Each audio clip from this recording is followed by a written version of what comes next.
Hello everyone, welcome back to our channel. We have another video for you guys. If you hear noise, that is Naya in the background, and if you hear coughing, that's Zion in the background. But today we're about to talk about relationships, how things are going between men and women's relations, and give our opinion and give some advice, some tips. My opinion on the dating market is first of all, I feel like men and women have to go against each other, have to go at war against each other, because at the end of the day, I think that the government benefits from men and women being apart.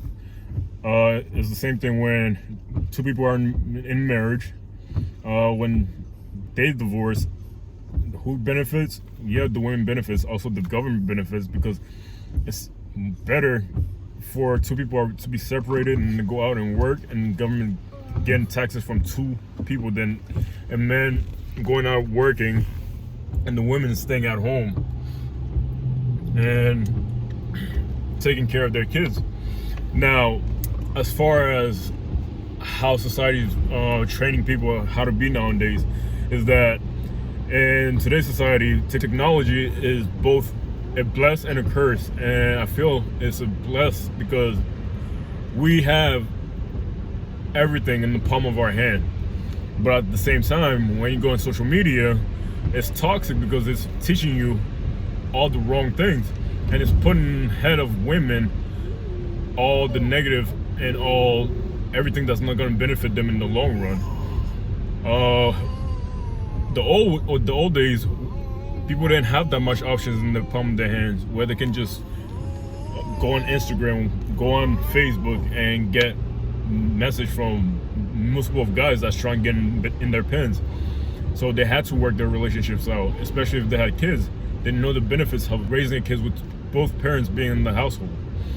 Nowadays, people feel like it doesn't matter.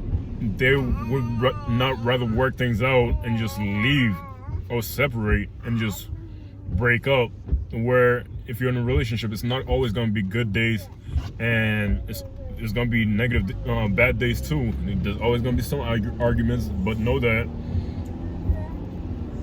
you guys are grown and you can get through it. The way I see it is, it's a lot of people that don't know what they want, they don't know what they're looking for, and if they know what they're looking for, they have unrealistic expectations and standards of the people that they're dating, and they're expecting them to be like this whole, complete, perfect person, when in reality, nobody is really 100% figured out and knows exactly everything that they want, everything that they want to do with their life.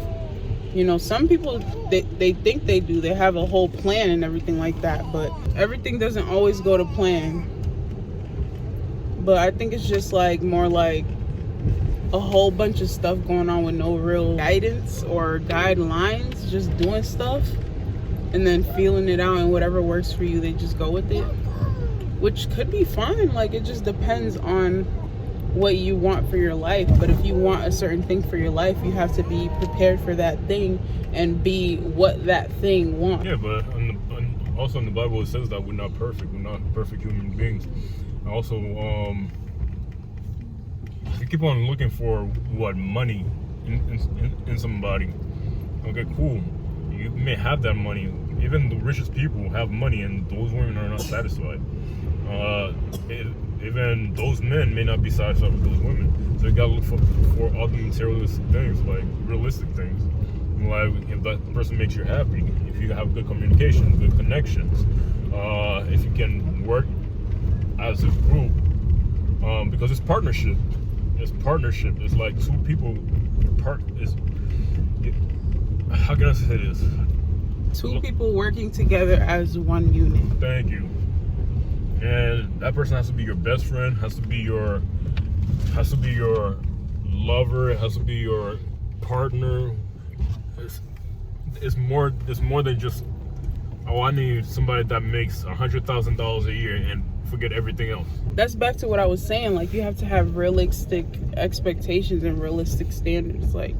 If you feel like it's not too much to ask to have somebody that makes 6 figures a year, then that's fine. That's your standard. But know that you're going to be single for a very long time, and you might never find exactly what you're looking for, because at the end of the day, it's not like you're just looking for somebody that makes 6 figures a year. You're looking for somebody that is a provider, a protector, and he's doing a lot of things for you, and he is acting a certain way towards you, right? Mm-hmm. So when you're looking for these things, you have to think about that and be realistic about that.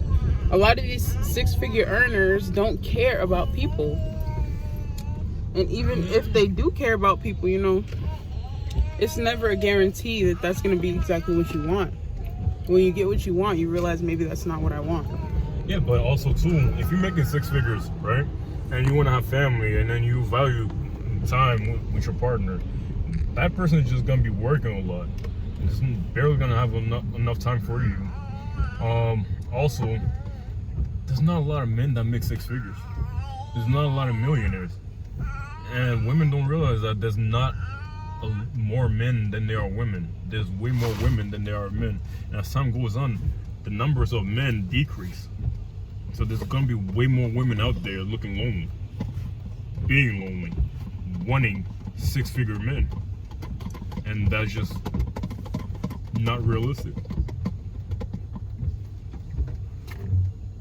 But I feel like on both sides of the spectrum, there are like a lot of women that are like, you know what, I don't need a man that makes 6 figures. I just need somebody that can take care of himself and then add to the household. Like, a lot of women are starting to be a lot more realistic about their standards. It's just like the emergence of high value people coming to YouTube and on the internet that is like kind of making people feel like, well, if she's saying that, why don't I deserve 6 figures, this and that? But it's like, you know, you got to be more humble. Like, Exactly. How can you guys work as a group, mm-hmm. as a team? Okay, he's not there. He's not at where he needs to be at 6 figures.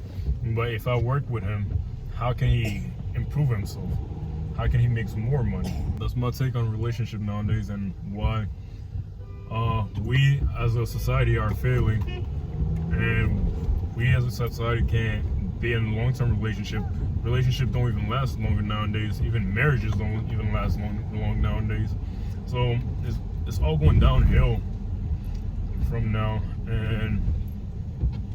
and I don't blame society as much, because I want to say teachers don't even teach no more. Parents don't even sit down and teach their kids the value of being together, the value of family, the value of finding somebody to like love you for who you are and who they are, and how you guys can come together and work as a team and build a foundation that's strong, that you both can value, your kids can value, and you can pass that down to your kids. Nowadays, people are doing traditional things like marriage and, you know, building families together and stuff like that, but it's not like they're like per se traditional people. So a lot of the times they find themselves getting a divorce when they feel like they're not happy anymore, but they don't understand, like, emotions come and go. Those are seasons in your life. They come and go. You have to deal with them as they come and realize that they're an indicator of something. Figure out what it's indicating, resolve that issue, and then move on. They want this fairy tale life of like, I want to be just so in love, so happy the minute that I meet this man, the minute that I meet this woman, and I'm having a connection, a conversation with this woman. And it's like, that's not realistic. Like, you are two different people coming together as one, right? So there's gonna be some conflict, there's gonna be headbutting. Like, you just have to figure out what is the best way for you guys as a couple to get through it together. And then when you have that information, you just apply it towards every conflict or situation that might arise. And if you can get through things in the earliest stage, as time goes on, you'll become stronger. And as far as any arguments that may happen, any if you guys don't see eye to eye, after you guys have an argument, there's always like going out on dates, trying to do more of like fun things. It doesn't even cost that much to try and take out your partner and spend like $20, $30, even like $100, even $200. It doesn't even cost that much, because most people spend more of that in a week just doing fun things together as a couple. But that's my intake about relationships and why relationships are failing and why people are not valuing relationships. All right, guys, so that is the end of our video. The next one will be a lot better because we will be getting a tripod for the car, and we will have the tripod so that we can just sit it up and be like in one place without all the movement. But you know, bear with us. We're gonna post more videos, we promise. And see y'all in the next one. Naya wants to say bye. You say bye?